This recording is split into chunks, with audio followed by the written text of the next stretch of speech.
ಭೂಮಿ ದುಂಡಗಿದೆ ಅಂತ ಹೇಳಿದ್ದು ಪೈಥಾಗರಸ್ ಅಂತ ಓದ್ತೀವಿ.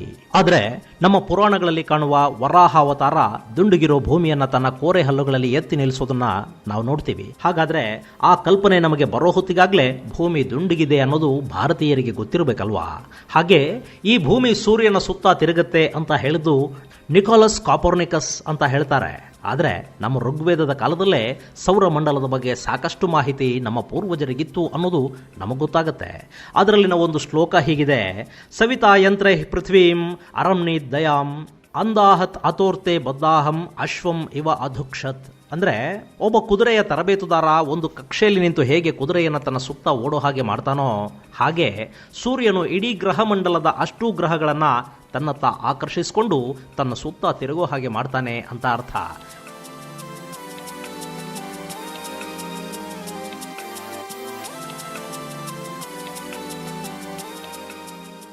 ಕೋಪರ್ನಿಕಸ್ 15ನೇ ಶತಮಾನದಲ್ಲಿ ಹೇಳಿದ್ದನ್ನ ನಮ್ಮ ವೇದಗಳು ಸಾವಿರಾರು ವರ್ಷಗಳ ಮೊದಲೇ ಹೇಳಿದ್ವು ಅನ್ನೋದಕ್ಕೆ ಋಗ್ವೇದದ ಈ ಶ್ಲೋಕ ಸಾಕ್ಷಿ ಅಂದ್ರೆ ಖಂಡಿತ ತಪ್ಪಾಗೋದಿಲ್ಲ. ಇಂಥದ್ದೇ ಇನ್ನೊಂದು ವಿಷಯ ಹೇಳ್ತೀನಿ. ಅದಕ್ಕೂ ನಮ್ಮ ವಿಜಯನಗರ ಸಾಮ್ರಾಜ್ಯಕ್ಕೂ ಅತ್ಯಂತ ಹತ್ತಿರದ ಸಂಬಂಧ ಇದೆ. ಅದೇನಪ್ಪ ಅಂದ್ರೆ ಬೆಳಕಿನ ವೇಗ ಎಷ್ಟು ಅನ್ನೋದು. ಸಾಮಾನ್ಯವಾಗಿ ಬೆಳಕಿನ ವೇಗವನ್ನು ಕಂಡುಹಿಡಿದಿದ್ದು ಯಾರು ಅಂತ ಕೇಳಿದ್ರೆ ನಿಮ್ಮಲ್ಲಿ ಕೆಲವರು ಥಟ್ ಅಂತ ಡ್ಯಾನಿಶ್ ವಿಜ್ಞಾನಿ ಒಲಾಸ್ ರೋಮರ್ನ ಹೆಸರು ಹೇಳಿಬಿಡ್ತೀರಿ. 1676ರಲ್ಲಿ ಅವರು ಬೆಳಕಿನ ವೇಗವನ್ನು ಹೇಳಿದ್ರು ಅಂತಲೇ ಪಾಶ್ಚಾತ್ಯ ವಿಜ್ಞಾನ ನಮಗೆ ಬೋಧಿಸೋದು. ಆದರೆ ಅದಕ್ಕೂ 300 ವರ್ಷ ಮೊದಲೇ ಇದನ್ನು ಹೇಳಿದವರು ನಮ್ಮ ವಿಜಯನಗರ ಸಾಮ್ರಾಜ್ಯದ ಪಂಡಿತ ಶಯನ ಅನ್ನೋ ಮಹಾಜ್ಞಾನಿ ಅನ್ನೋದನ್ನ ನಮಗೆ ಯಾರೂ ಹೇಳೇ ಇಲ್ಲ. ವಿಜಯನಗರ ಸಾಮ್ರಾಜ್ಯದ ಸಂಸ್ಥಾಪಕರಾದ ಹಕ್ಕ ಬುಕ್ಕರ ಆಸ್ಥಾನದಲ್ಲಿ ವಿದ್ವಾಂಸರಾಗಿದ್ದ ಶಯನ ಪಂಡಿತರು ಬೆಳಕಿನ ವೇಗವನ್ನ ಅದೆಷ್ಟು ನಿಖರವಾಗಿ ಹೇಳ್ತಾರೆ ಅಂದ್ರೆ, ತಥಾಚ ಸ್ಮರ್ಯತೆ ಯೋಜನಾನಂ ಸಹಸ್ರೇ ದ್ವೇ ದ್ವೇ ಸತೆ ದ್ವೇಚ ಯೋಜನೆ ಏಕಾನಾಂ ನಿಮಿಷಾರ್ಧೇನ ಕ್ರಮಾಮನ್ ನಮೋಸ್ತುತೆ ಅಂತ ಹೇಳ್ತಾರೆ. ಇದರ ಅರ್ಥ ಅರ್ಧ ನಿಮಿಷದಲ್ಲಿ 2202 ಯೋಜನೆಗಳನ್ನು ಕ್ರಮಿಸಬಲ್ಲ ಓ ಸೂರ್ಯದೇವ, ನಿನಗೆ ನಮಸ್ಕಾರ ಅಂತ.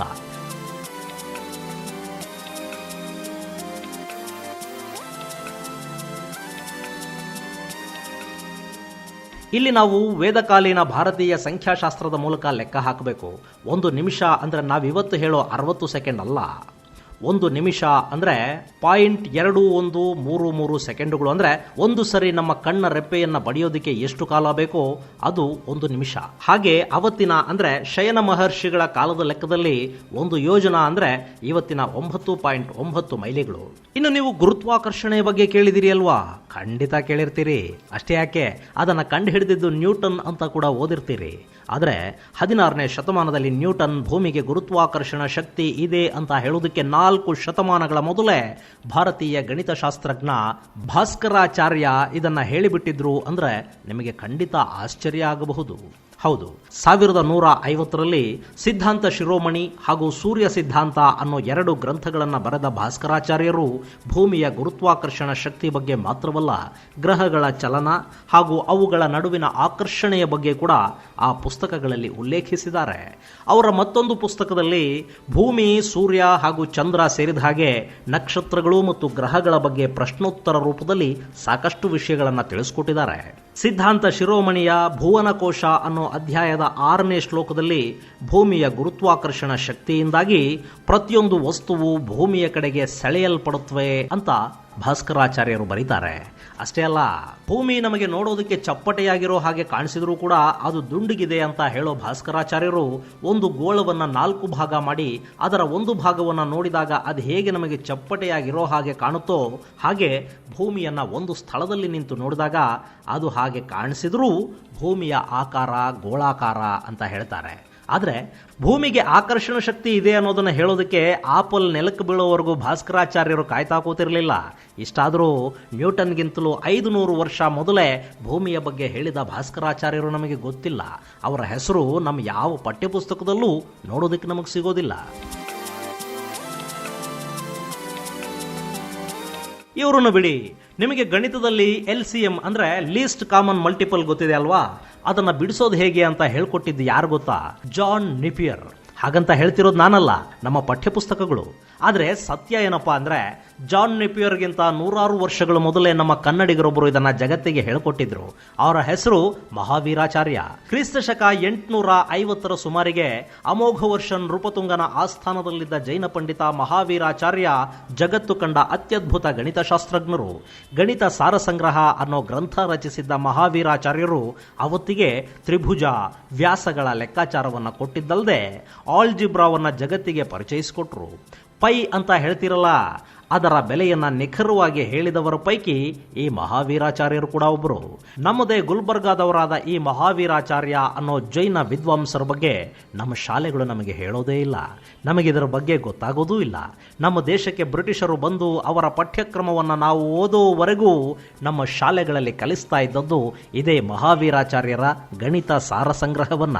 ಈ ಪುಸ್ತಕವನ್ನ 11ನೇ ಶತಮಾನದಲ್ಲಿ ಪಾವಲೂರಿ ಸಂಗಣ್ಣ ಎಂಬುವರು ಸಾರ ಸಂಗ್ರಹ ಗಣಿತಂ ಎಂಬ ಹೆಸರಲ್ಲಿ ತೆಲುಗು ಭಾಷೆಗೆ ಅನುವಾದ ಮಾಡಿದ್ದಾರೆ. ಅಂಥದ್ದೇ ಮತ್ತೊಬ್ಬ ಮಹಾನ್ ಗಣಿತಶಾಸ್ತ್ರಜ್ಞ ಹಾಗೂ ಖಗೋಳ ವಿಜ್ಞಾನಿ ಆರ್ಯಭಟ. 5ನೇ ಶತಮಾನದಲ್ಲಿದ್ದ ಆರ್ಯಭಟ ಅವತ್ತಿನ ಕಾಲದ ಅತಿದೊಡ್ಡ ಗಣಿತಶಾಸ್ತ್ರಜ್ಞ, ಖಗೋಳ ವಿಜ್ಞಾನಿ ಹಾಗೂ ಜ್ಯೋತಿಷ್ಯ ಕೋವಿದರೂ ಆಗಿದ್ದವರು. 0 ಅನ್ನೋದು ಕೇವಲ ಅಂಕಿ ಮಾತ್ರ ಅಲ್ಲ, ಅದೊಂದು ಸಿಂಬಲ್ ಹಾಗೂ ಕಾನ್ಸೆಪ್ಟ್ ಅಂತ ಹೇಳಿದ್ದು ಇದೇ ಆರ್ಯಭಟರು.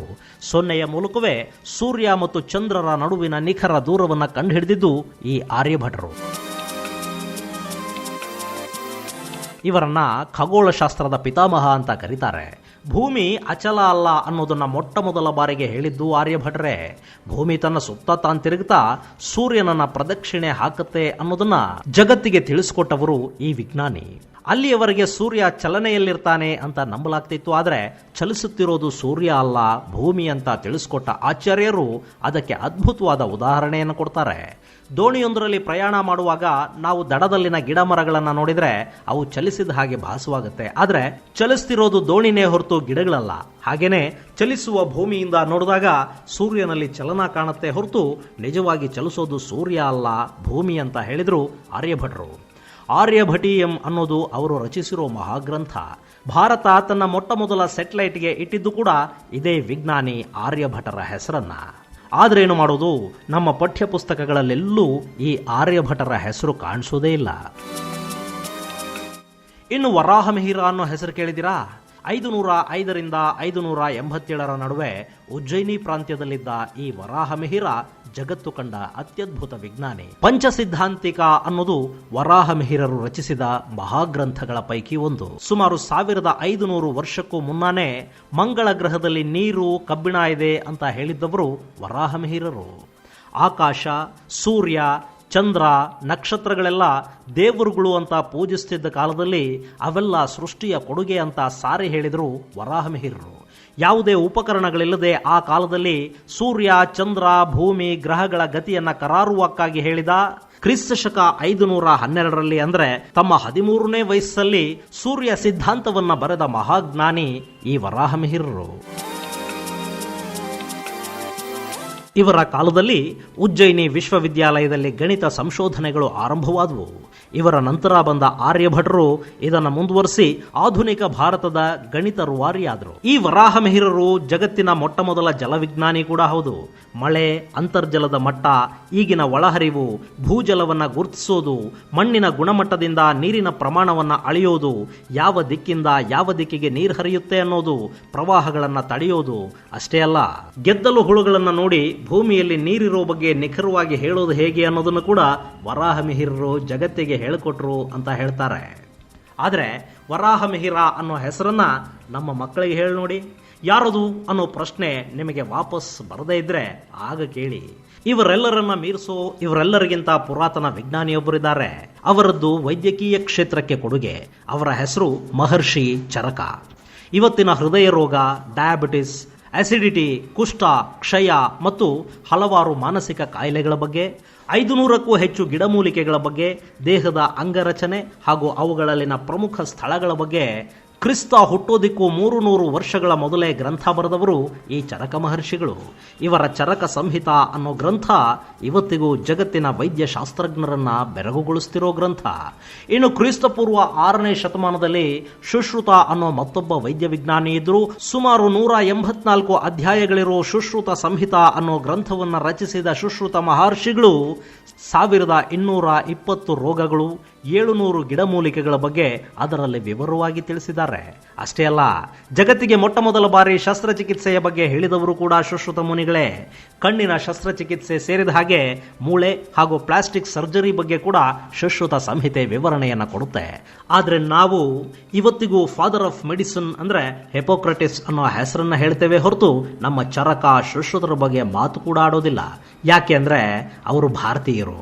ನಮಗೆ ನಮ್ಮ ಹಿರಿಮೆಗಳ ಬಗ್ಗೆ, ನಮ್ಮವರ ಸಾಧನೆಗಳ ಬಗ್ಗೆ ಹೇಳ್ಕೊಳ್ಳೋದಕ್ಕೆ ಸ್ವಲ್ಪ ಹಿಂಜರಿಕೆ. ಶತಮಾನಗಳ ದಾಸ್ಯ ನಮ್ಮ ವಿಚಾರಧಾರೆಯನ್ನಷ್ಟೇ ಅಲ್ಲ, ನಮ್ಮ ವ್ಯಕ್ತಿತ್ವವನ್ನು ಕೂಡ ಇವತ್ತಿಗೂ ದಾಸ್ಯದಲ್ಲೇ ಉಳಿಯೋ ಹಾಗೆ ಮಾಡಿದೆ. ಹಾಗಾಗಿ ನಾವು ನಮ್ಮ ಹಿರಿಯರ ಹಿರಿಮೆಯನ್ನ ಮರೆತು ಬಿಟ್ಟಿದ್ದೀವಿ.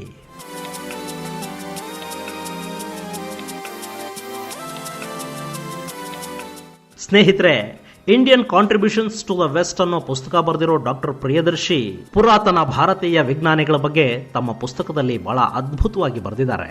ನಿಮಗೆ ಹೇಳ್ತೀನಿ, ನಮ್ಮ ಪುರಾತನ ವಿಶ್ವವಿದ್ಯಾಲಯಗಳು ಅನ್ನಿಸ್ಕೊಂಡಿದ್ದ ನಳಂದ, ವಿಕ್ರಮಶೀಲ, ಓದಂತಿಪುರ ವಿಶ್ವವಿದ್ಯಾಲಯಗಳು 12ನೇ ಶತಮಾನದಲ್ಲಿ ಭಕ್ತಿಯಾರ್ ಖಿಲ್ಜಿಯ ದಾಳಿಯಲ್ಲಿ ನಾಶ ಆಗದೇ ಇದ್ದಿದ್ರೆ ಇವತ್ತಿಗೂ ನಮ್ಮ ಪುರಾತನ ವಿಜ್ಞಾನಿಗಳ ಸಾಧನೆಗಳು ನಮಗೆ ಸಿಗೋದಿಕ್ಕೆ ಸಾಧ್ಯವಾಗ್ತಿತ್ತೇನೋ. ಆದ್ರೆ ಏನು ಮಾಡೋದು, ದಾಳಿ ಅನ್ನೋದು ಭಾರತದ ದುರಾದೃಷ್ಟ. ಸ್ನೇಹಿತರೆ, ನಾನಿಲ್ಲಿ ಸಮಯದ ಅಭಾವದಿಂದ ಕೆಲವರ ಹೆಸರನ್ನು ಮಾತ್ರ ಹೇಳೋದಿಕ್ಕೆ ಸಾಧ್ಯ ಆಗಿದೆ. ಮುಂದೆ ಮತ್ತಷ್ಟು ಭಾರತೀಯ ಮಹಾವಿಜ್ಞಾನಿಗಳನ್ನ ನಿಮಗೆ ಪರಿಚಯ ಮಾಡ್ತೀನಿ. ಈ ವಿಡಿಯೋ ನಿಮಗೆ ಇಷ್ಟ ಆಗಿದ್ರೆ ಒಂದು ಲೈಕ್ ಕೊಡಿ. ಇದನ್ನು ನಿಮ್ಮ ಸ್ನೇಹಿತರ ಜೊತೆ ಹಂಚ್ಕೊಳ್ಳೋದಕ್ಕಾಗಿ ವಿಡಿಯೋ ಲಿಂಕ್ ಅನ್ನು ಶೇರ್ ಮಾಡಿ. ನೀವಿನ್ನೂ ನಮ್ಮ ಚಾನಲ್ಗೆ ಸಬ್ಸ್ಕ್ರೈಬ್ ಆಗದೇ ಇದ್ರೆ ಈ ಕೂಡಲೇ ಸಬ್ಸ್ಕ್ರೈಬ್ ಮಾಡಿ. ಹೊಸ ವಿಡಿಯೋಗಳ ನೋಟಿಫಿಕೇಶನ್ಗಾಗಿ ಬೆಲ್ ಐಕಾನ್ ಕ್ಲಿಕ್ ಮಾಡೋದಕ್ಕೆ ಮರಿಬೇಡಿ.